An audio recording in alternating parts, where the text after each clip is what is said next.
जय मां ललितांबिका। कैसे हैं आप सभी? मैं उम्मीद करता हूं आप सभी स्वस्थ होंगे और आनंदित होंगे। भगवती जगदम्बा की कृपा आप और आपके संपूर्ण परिवार पर निरंतर बरस रही होगी। तो आज जो हम जानकारी लेके आए हैं वो इस विषय पर लेके आए हैं कि देखिए, जब कोई प्रेत आपकी बुद्धि को बांधता है तो आपको कैसा महसूस होता है और कैसा अनुभव होता है, और इससे हम कैसे छुटकारा प्राप्त कर सकते हैं, क्या क्या हमें लक्षण दिखाई देते हैं जिनको हम समझकर इस प्रकार की परेशानी से छुटकारा पा सकते हैं।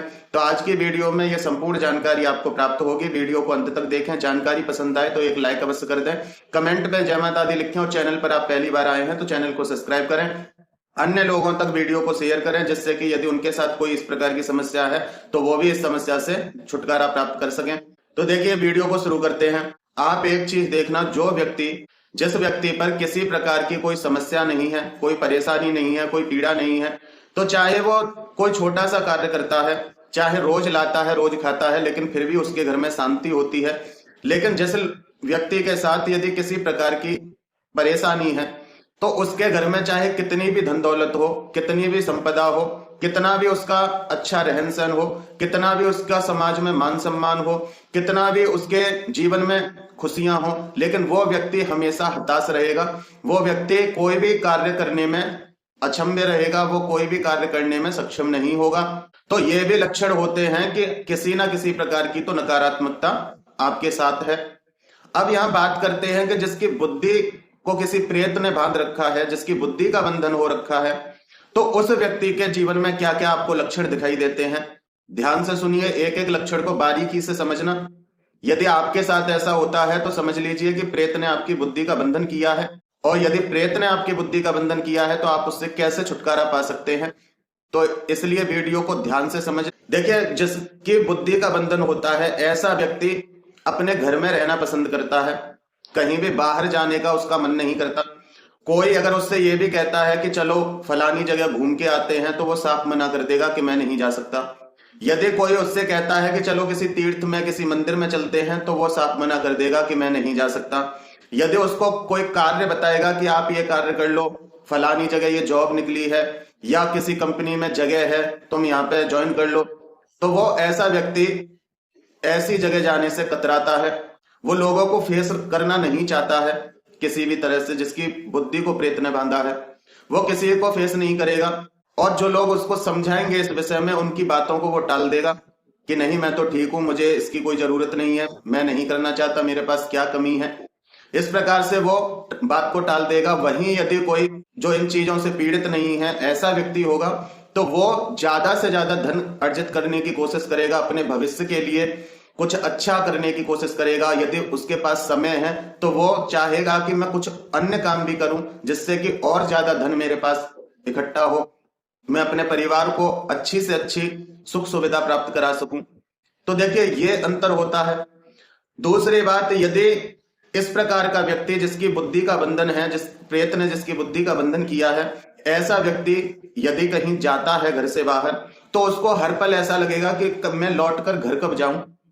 वो लोगों को फेस करना पसंद नहीं करेगा, चार लोगों के बीच में बैठना पसंद नहीं करेगा। वो हर पल यही सोचेगा कि मैं घर जाऊं, घर जाके एकांत में बैठूं, यहाँ बहुत शोर हो रहा है, यहाँ लोग परेशान कर रहे हैं, यहाँ लोग मुझसे सवाल पूछ रहे हैं, क्योंकि उसके पास उन सवालों का उत्तर नहीं होता है। उसकी बुद्धि केवल इतनी खुली हुई होती है कि उसे सोना है, खाना है, पीना है, और अपने लिए कुछ करना है तो कर ले, नहीं तो उसकी भी आवश्यकता नहीं। बस इतनी बुद्धि खुली रहती है, ना तो उसके अंदर समय की कोई कीमत होती है। देखिए, जो व्यक्ति कार्य करने वाला है वो बार बार अपनी घड़ी को देखता है, बार बार उसका ध्यान इसी चीज पर रहता है कि अब क्या समय हुआ है, अभी मुझे क्या क्या करना है। वो कुछ ना कुछ करने की इच्छा में रहता है, वो कुछ ना कुछ प्राप्त करने की इच्छा में रहता है। लेकिन जो इस प्रकार का व्यक्ति होता है उसके पास समय ही समय होता है। ऐसा व्यक्ति, क्योंकि उसको करना तो कुछ है नहीं, उसके पास समय ही समय होता है। लेकिन जो कार्य करने वाले व्यक्ति होते हैं वो व्यक्ति अपने हर एक मिनट की कीमत जानते हैं। वो हर समय को व्यर्थ करना नहीं चाहते, वो हर समय कुछ ना कुछ नया करने की सोचते हैं।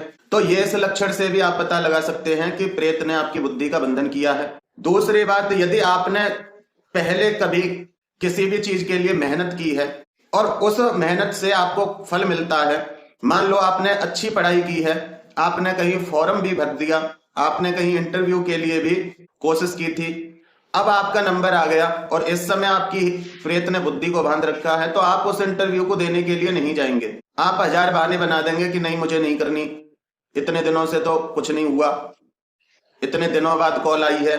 मतलब कुछ ना कुछ आप ऐसा बहाना बनाओगे कि आप वहां जाने से बचें। और आप किसी तरह से किसी के कहने पर या फोर्स करने पर वहां चले भी गए और गलती से वहीं किसी कंपनी में या कहीं भी किसी ने आपसे बोल दिया कि इंटरव्यू आज नहीं कल है, तो ऐसे व्यक्ति को बहुत खुशी होती है और वो कोशिश करता है कि चलो अच्छी बात है, ये टल गया, अब मैं घर जाऊंगा। उसको घर जाने की बड़ी जल्दी रहती है, ना तो उसका कहीं जॉब में मन लगता है, ना उसका कहीं रिश्तेदारी में मन लगता है, ना अपने दोस्तों के साथ मन लगता है। उसका ऐसे व्यक्ति का मन कहीं भी किसी भी जगह नहीं लगता। उसका मन केवल अपने घर में लगता है, अपने घर के माहौल में लगता है, क्योंकि उसकी प्रेत बुद्धि है, उसकी बुद्धि को प्रेत ने बांधा है। तो उसके सर्कल में जितने भी लोग होंगे उन पे भी उस प्रेत का असर होता है, जिसके कारण से उन लोगों के बीच में उसको रहने में कोई परेशानी नहीं होती। लेकिन वो किसी ऐसे अन्य पर्सन से मिलता है जिस पे उस प्रेत का वश नहीं है, जो पूजा पाठ करने वाला व्यक्ति है, जो सात्विक व्यक्ति है। तो ऐसे व्यक्ति के संपर्क में आने पर उसको बेचैनी होती है, परेशानी होती है, तो ऐसे इंसान के बीच में वो रहना नहीं पसंद करता है। तो ये लक्षण होते हैं। मान लो व्यक्ति कहीं जॉब कर रहा है, अच्छी उसको सैलरी मिल रही है, अच्छा सब कुछ है, कोई किसी प्रकार की कोई परेशानी नहीं है, लेकिन यदि उसकी बुद्धि को प्रेत ने पकड़ लिया तो वो धीरे धीरे वहां पे छोटी छोटी बातों पे नाराज होने लगेगा, छोटी छोटी बातों पे अपने बॉस को गालियां देने लगेगा, छोटी छोटी बातों पे जो उसके सर्कल के लोग होंगे उनसे चिड़चिड़ाने लगेगा और कोशिश करेगा कि किसी ना किसी तरह से मैं यहां से जॉब छोड़ दूं। जबकि कोई लड़ाई नहीं है, कोई झगड़ा नहीं है, कोई परेशानी नहीं है, सैलरी भी उसकी अच्छी है, लेकिन फिर भी वो वहां से जॉब को छोड़ देगा और फिर घर पे आके रहने लगेगा। देखिए, जो कामकाजी व्यक्ति होते हैं, अगर ऐसे व्यक्ति एक दिन भी घर पे रह जाए, अगर उनकी जॉब छूट गई है और वो घर पे एक दिन भी बैठ जाए, तो वो दूसरी जगह काम ढूंढने के चक्कर में निकल जाते हैं, घर में वो नहीं टिक पाते हैं। वो ये चाहते हैं कि हम जल्दी से जल्दी हमें कोई और जॉब प्राप्त हो, जिससे कि हम अपने काम पर जा सकें, घर में हम नहीं रह सकते। तो लेकिन वही प्रेत ने जिसकी बुद्धि का बंधन किया है, ऐसा व्यक्ति ये सोचेगा कि मेरे लिए जॉब के कोई अवसर ना लेके आए, मुझे कोई काम ना बताए, मेरे लिए कोई कुछ कहीं कंपनी में बात ना करके आए।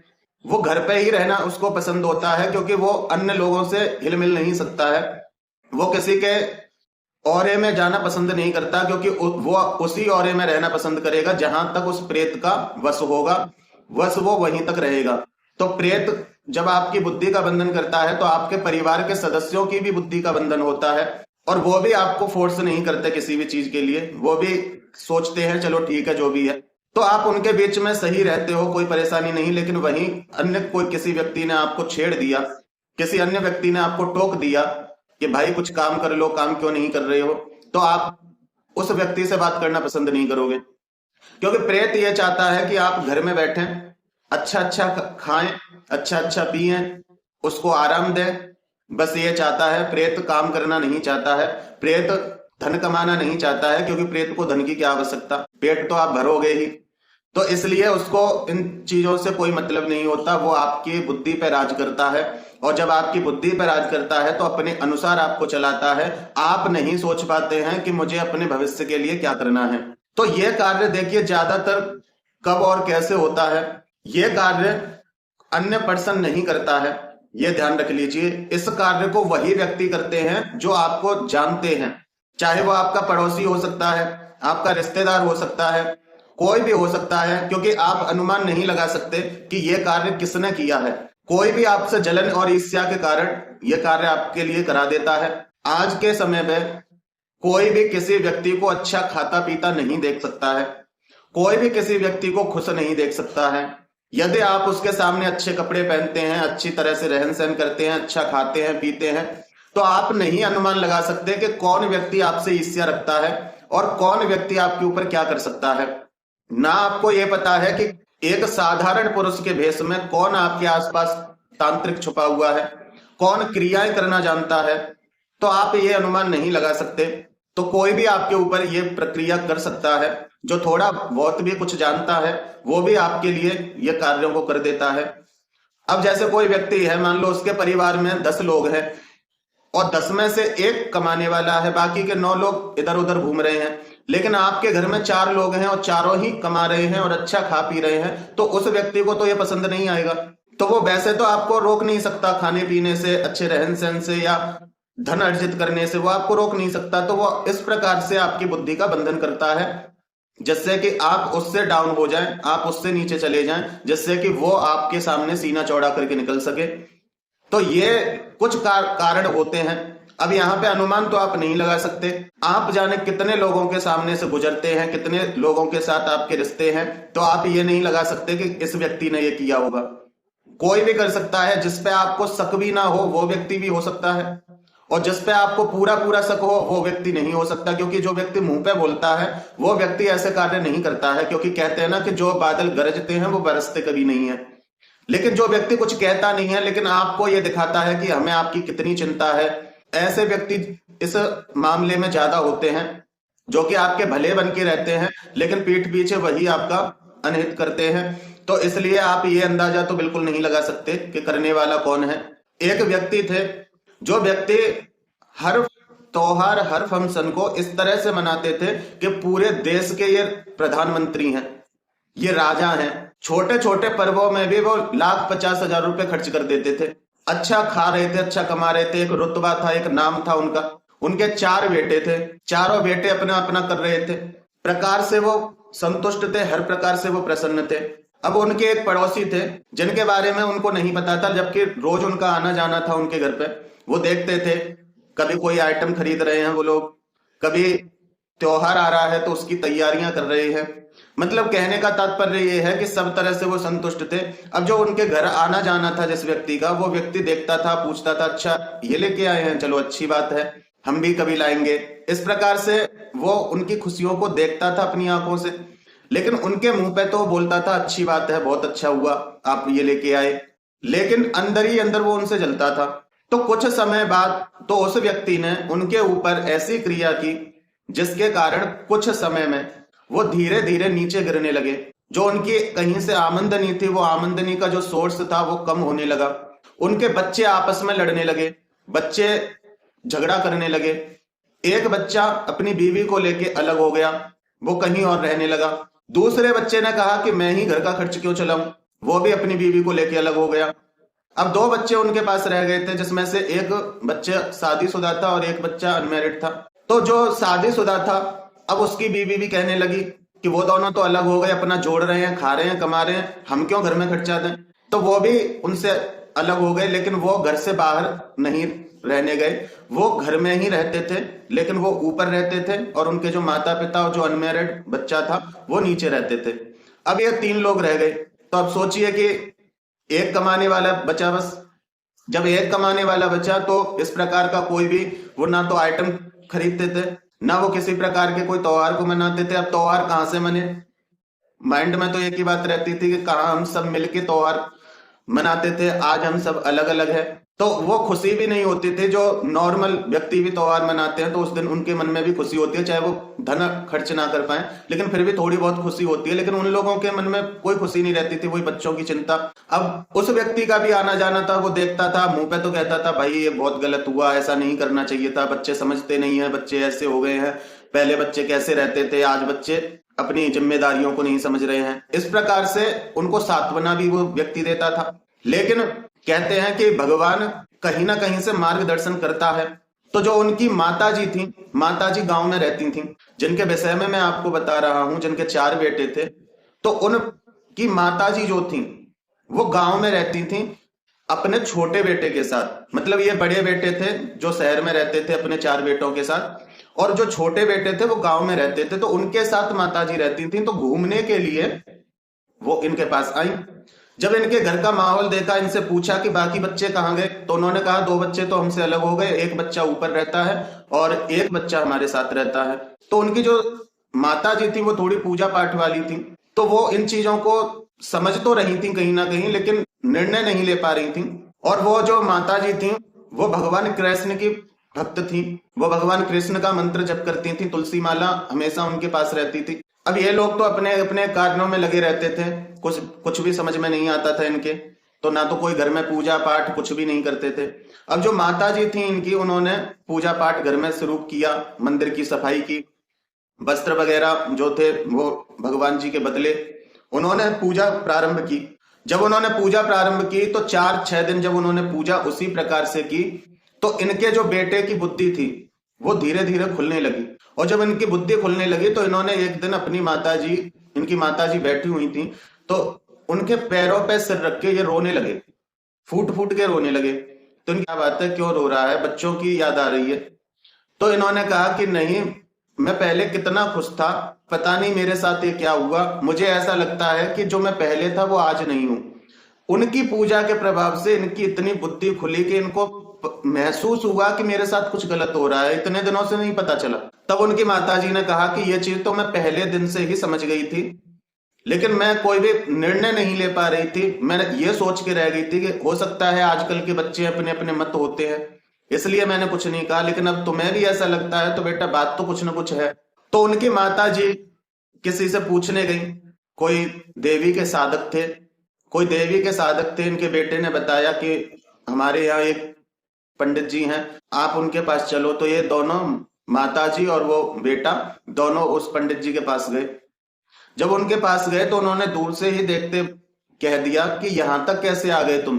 तो इनको बड़ा अचंभा हुआ। इन्होंने पूछा क्यों? कि तुम तो घर से बाहर ही नहीं निकल सकते, तुम यहां तक कैसे आ गए? तब इनकी और उत्सुकता बढ़ी। इन्होंने पूछा पंडित जी क्या बात है?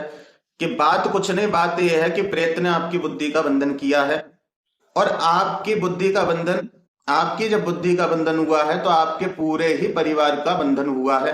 आपकी माताजी पर इसका प्रभाव इसलिए नहीं पड़ा क्योंकि आपकी माताजी पूजा पाठ करती हैं, भगवान का जप करती हैं, इसलिए उनके ऊपर इसका प्रभाव नहीं पड़ा। लेकिन आपके बेटे, आपकी पत्नी और आप और आपका पूरा घर प्रेत दोष से ग्रसित है। तब उन्होंने इनको समाधान बताया और जो भी झाड़ा वगैरह था वो किया, इनकी बुद्धि खुली। और जब ये घर आए कुछ दिनों में, जब प्रेत पूरी तरह से, जो उन्होंने उपाय बताए थे इन्होंने वो उपाय किए, जब वो प्रेत धीरे धीरे उसका असर हटने लगा, जब वो प्रेत हटने लगा तो सभी की बुद्धि ठीक हो गई। बेटों के भी फोन आ गए कि पापा जी हमें क्षमा कर दो, हमसे गलती हो गई, हम वापस आ रहे हैं। इस प्रकार से ये पूरा परिवार फिर से एक हुआ। देखिए ये होता है जब प्रेत बुद्धि को भानता है। तो इसमें आप नहीं अंदाज लगा सकते कि किसने ये किया होगा।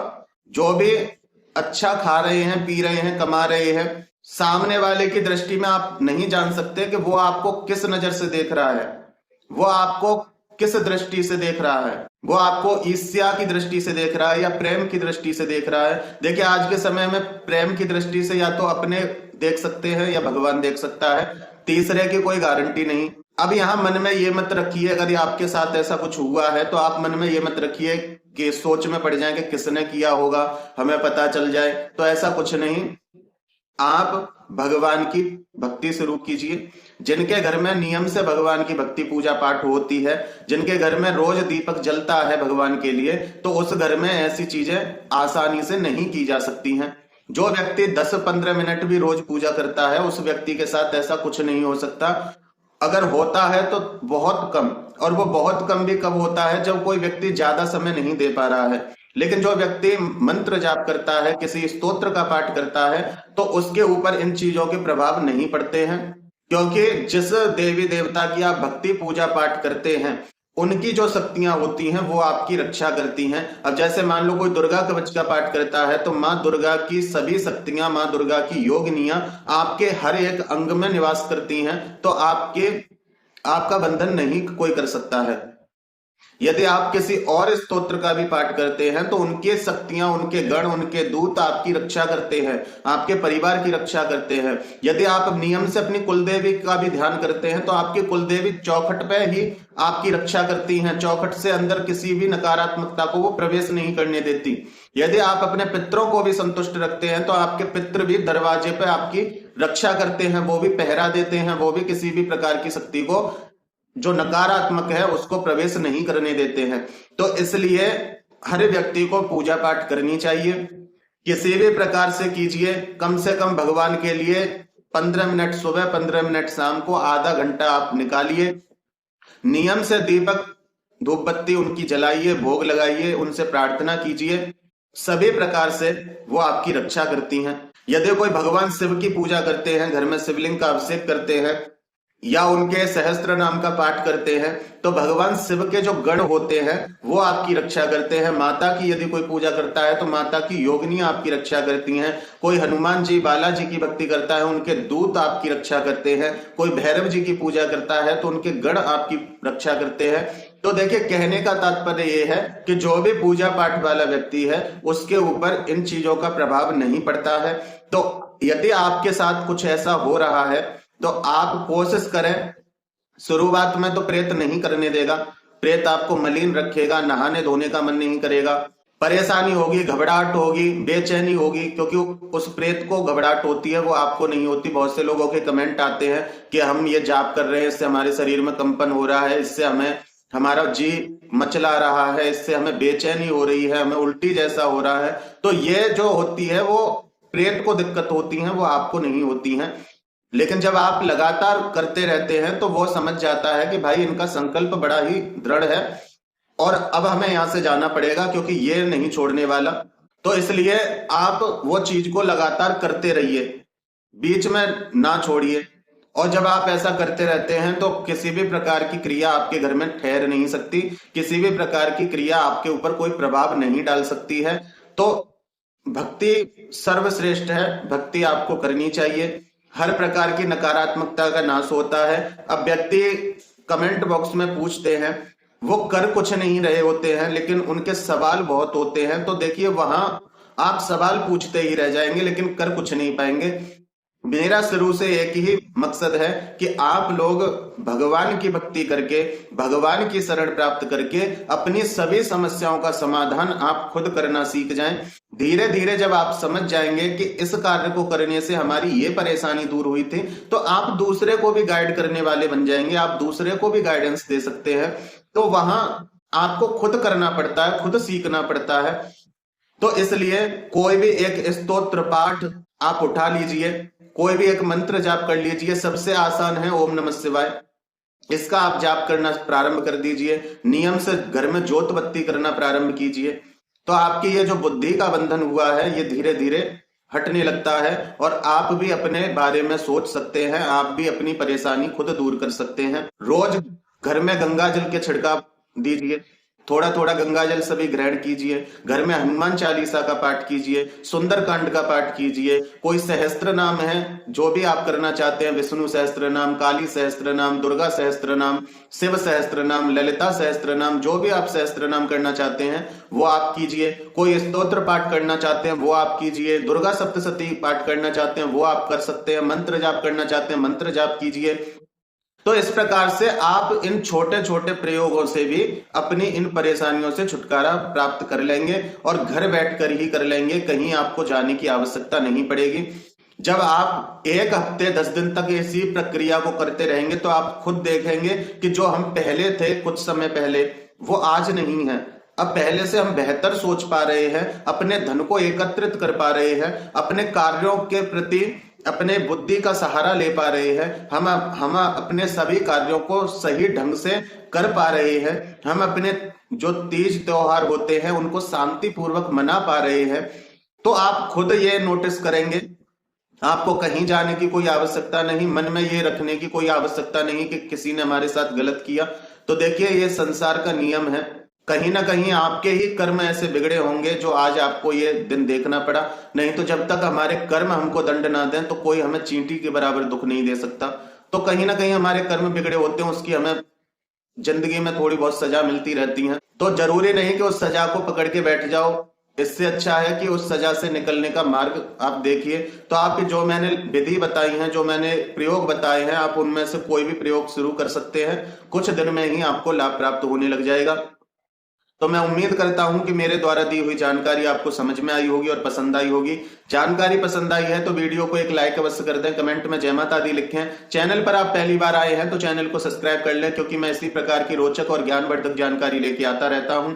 फिर मिलते हैं एक नई वीडियो में एक नई जानकारी के साथ। तब तक अपना और अपने परिवार का ध्यान रखें, भगवान की भक्ति करें, निरंतर भक्ति करें और भक्ति पथ पर आगे बढ़ते रहें। जय माता दी, जय मां ललितांबिका।